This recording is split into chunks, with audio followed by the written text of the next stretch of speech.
En décembre de l'année 1804, au sein des magnifiques murs de la cathédrale Notre-Dame, Napoléon Bonaparte fut proclamé empereur. Une décennie plus tôt, le jeune homme dont le nom n'était connu que de son cercle proche avait rapidement gravi les échelons pour devenir le nouvel empereur d'une France récemment restaurée. L'Europe n'avait jamais été témoin d'une telle ascension.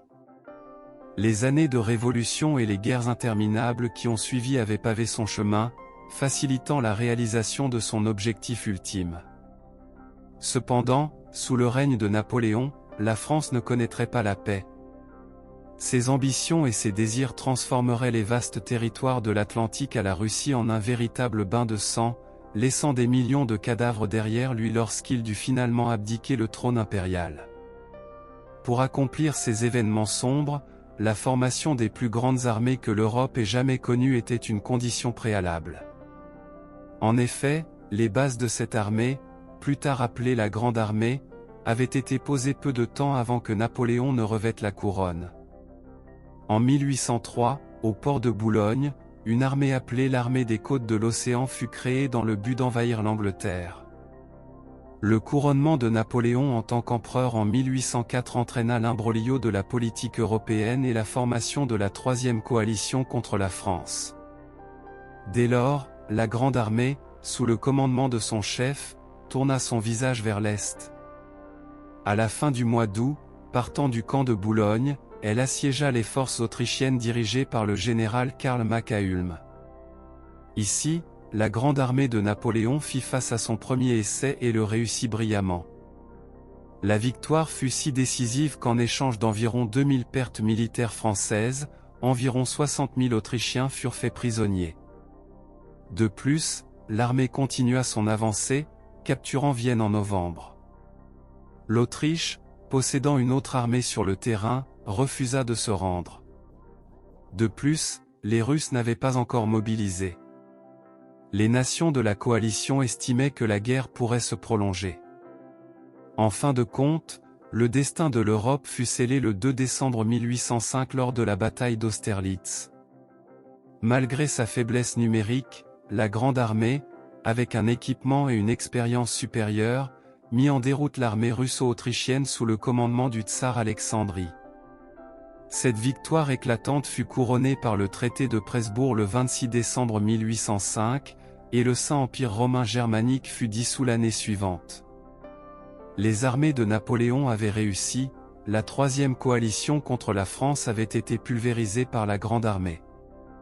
Cependant, l'augmentation inquiétante de la puissance française en Europe centrale inquiéta la Prusse, qui était restée neutre l'année précédente.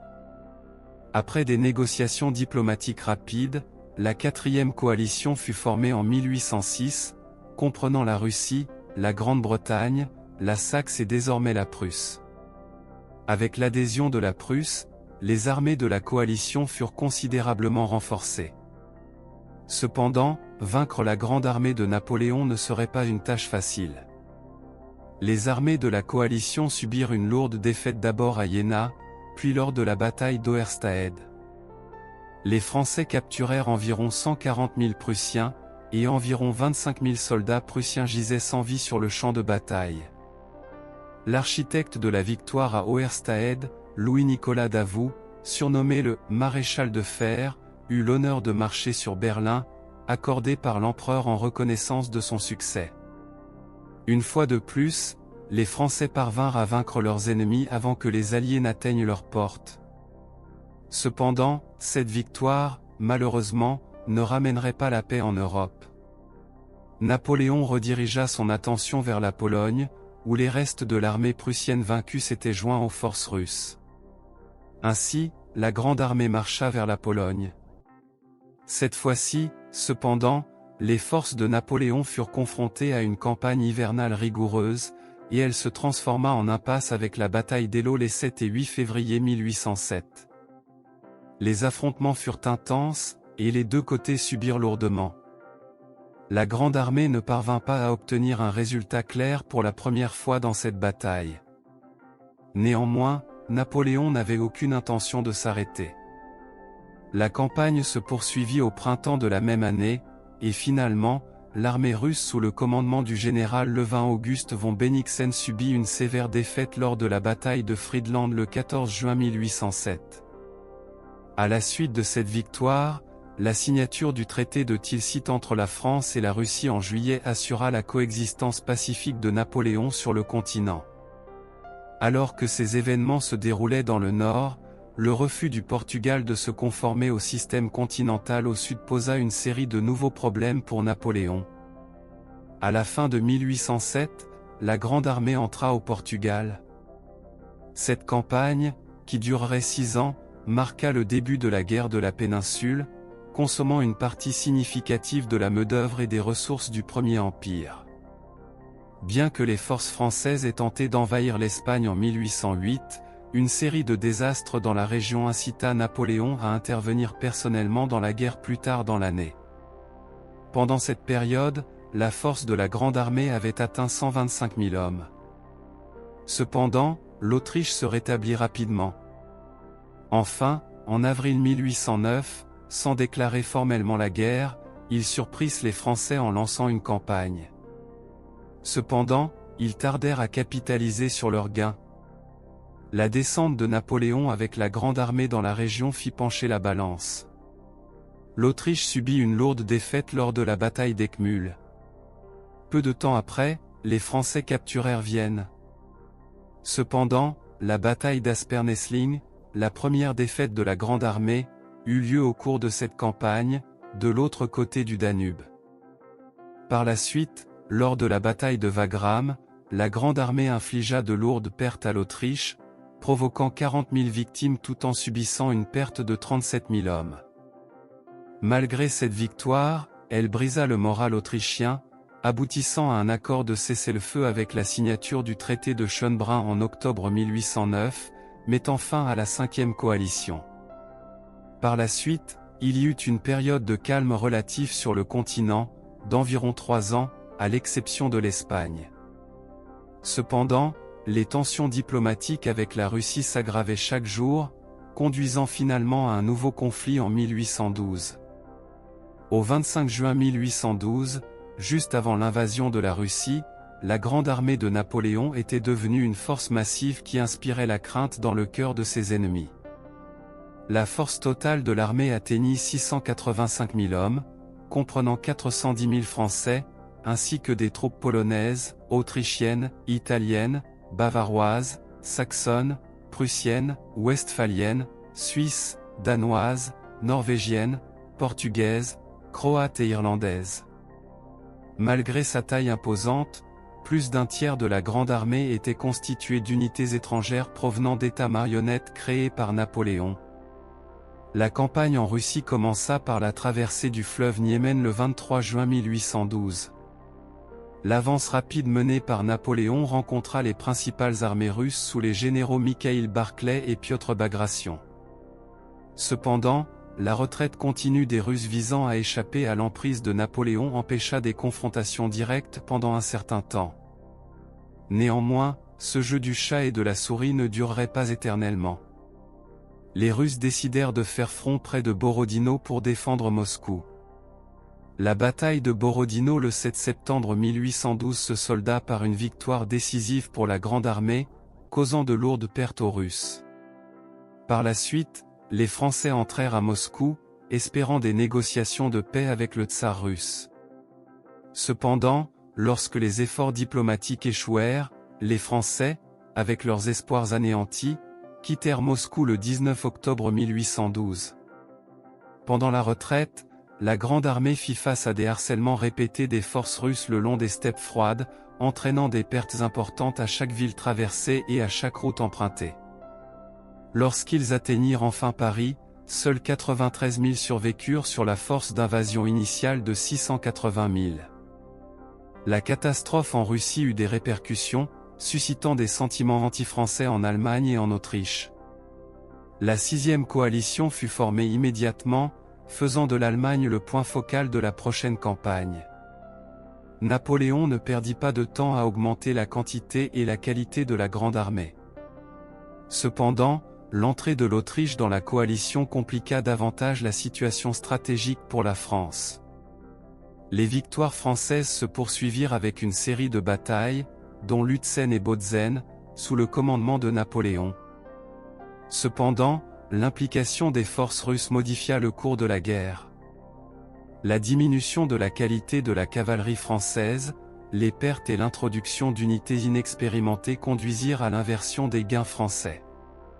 Malgré les efforts de Napoléon pour renforcer et augmenter la Grande Armée, la situation en France devint de plus en plus sombre. En 1813, les forces croissantes de la coalition firent face à la Grande Armée de Napoléon lors de la célèbre bataille des Nations à Leipzig, s'étendant sur 3 jours. Les pertes subies par la Grande Armée affaiblirent sa position. La reconnaissance de Napoléon à la fin de 1813 que le « Grand Empire » n'existe plus. Nous devons maintenant défendre la France elle-même, reflétait la gravité de la situation. La condition de l'armée laissa la France vulnérable, et les forces de la coalition en profitèrent, avançant vers le cœur de l'Empire. La campagne commença par une défaite de Napoléon à la bataille de la Rothière. Malgré ce revers, les Français retrouvèrent rapidement leur esprit. Dans la campagne des 6 jours en février 1814, une force française de 30 000 hommes infligea 20 000 pertes à l'armée dispersée de Blücher, montrant un aperçu de l'ancienne vigueur française. Napoléon se tourna ensuite vers le sud, battant le prince Karl Schwarzenberg à la bataille de Montereau. Cependant, ces victoires n'altérèrent pas la situation désastreuse de la France. Les défaites à Laon et Arcis-sur-Aube démoralisèrent davantage les Français. À la fin de mars, Paris tomba aux mains des forces de la coalition. Bien que Napoléon désirât continuer la lutte, la pression de ses maréchaux pour abdiquer commença à s'accentuer. Finalement, le leader français vaincu et déçu fut envoyé en exil. Cependant, son exil sur l'île d'Elbe s'est révélé de courte durée. Revenant en février 1815, Napoléon, avec une grande armée renouvelée, commença les préparatifs pour revenir à la guerre contre les forces de la coalition. Pour la première fois depuis 1812, il commandait personnellement l'armée du Nord, dans le but de capturer et de vaincre les armées séparées de la coalition dirigée par le duc de Wellington et Blücher en Belgique avant l'arrivée des Russes et des Autrichiens. La campagne, débutant le 15 juin 1815, connut initialement le succès avec la Grande Armée remportant une victoire significative sur l'armée prussienne à la bataille de Ligny le 16 juin. Cependant, des problèmes internes au sein des forces françaises et des décisions médiocres des commandants créèrent de nouveaux problèmes pour les Français pendant la campagne. L'avance retardée d'Emmanuel de Grouchy contre les Prussiens permit à Blücher de se regrouper après la défaite à Ligny. Finalement, Blücher et son armée, ainsi que le duc de Wellington, affrontèrent Napoléon et la Grande Armée à la bataille de Waterloo le 18 juin, aboutissant à une défaite définitive pour les Français. Avec aucune grande armée restante pour protéger la France ou Napoléon, cela marqua le début de jours sombres pour les deux. Un facteur crucial dans le succès de la Grande Armée était sa structure organisationnelle supérieure et hautement flexible. Les corps de la Grande Armée, composés de diverses unités militaires et de personnel de soutien, formaient des entités autosuffisantes capables d'opérer indépendamment. Lorsqu'ils étaient combinés, ces corps créaient une force massive qui était relativement plus petite en taille par rapport à ces forces armées combinées, mais qui était polyvalente. Ces corps pouvaient mener des opérations entièrement indépendantes, se battant souvent à proximité les uns des autres et se déplaçant dans une marche d'une journée les uns des autres. Les corps, positionnés étroitement comme les segments d'un serpent émergeant du même corps, représentaient des menaces distinctes pour l'ennemi. La Grande Armée excellait dans la surprise des armées rivales par la dispersion et les attaques soudaines. Le succès de la Grande Armée était également attribué à son approche méritocratique. Contrairement aux armées de l'Ancien Régime et d'autres monarchies, les avancements dans la Grande Armée étaient basés sur la capacité prouvée plutôt que sur la classe sociale ou la richesse. Napoléon visait une méritocratie dans l'armée, où tout soldat, quelle que soit son origine familiale, pouvait rapidement accéder au plus haut niveau de commandement. En effet, la Grande Armée était largement conçue pour fonctionner de cette manière. Ce système s'appliquait également aux officiers français et étrangers. Environ 140 officiers étrangers avaient atteint le grade de général dans l'armée de Napoléon. En résumé, la Grande Armée, façonnée par les ambitions et les aspirations de Napoléon, a combattu à travers l'Europe de l'Atlantique à la Russie. Elle a connu de nombreuses victoires, des défaites occasionnelles, et surtout, s'est imposée comme l'une des plus grandes machines de guerre de l'histoire au cours d'une époque tumultueuse.